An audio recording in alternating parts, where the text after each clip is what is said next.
Dnes si predstavíme, ako opraviť poškodený nábytok pomocou mäkkých voskov.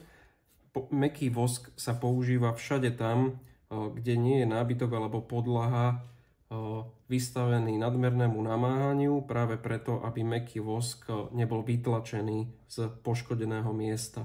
Na opravu budeme potrebovať voskové tyčinky z mäkkého vosku. Zvolili sme farby najbližšie poškodenému nábytku a špachtlu na tmelenie.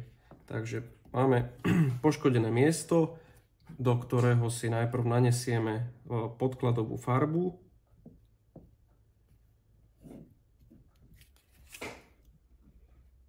Netreba sa toho báť, vosk vieme pomocou špachtly odstrániť, kľudne ho môžeme dať viacej. Vieme pekne ošetriť aj miesto okolo, aby nám tam nezostalo príliš veľa vosku a miesto nebolo moc lesklé.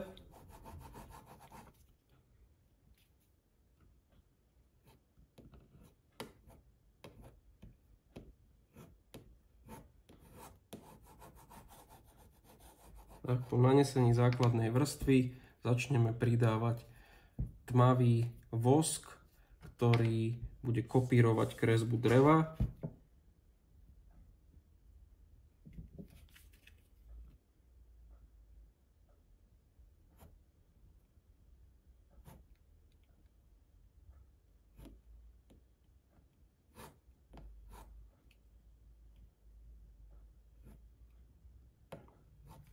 Vosky sa nám vzájomne premiešajú. Odstránime prebytočný vosk.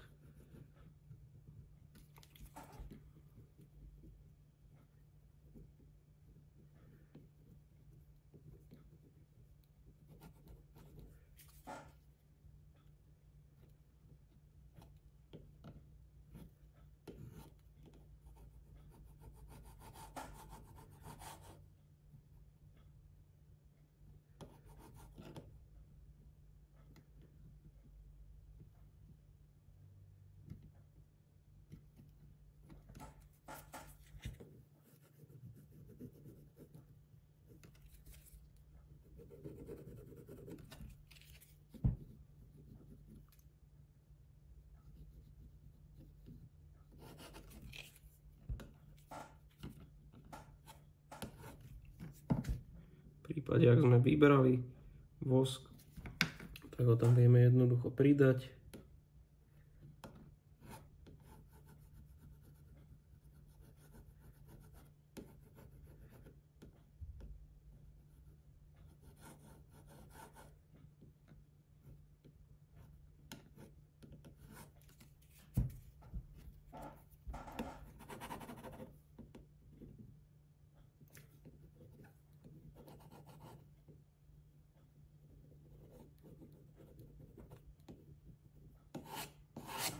Máme hotovo.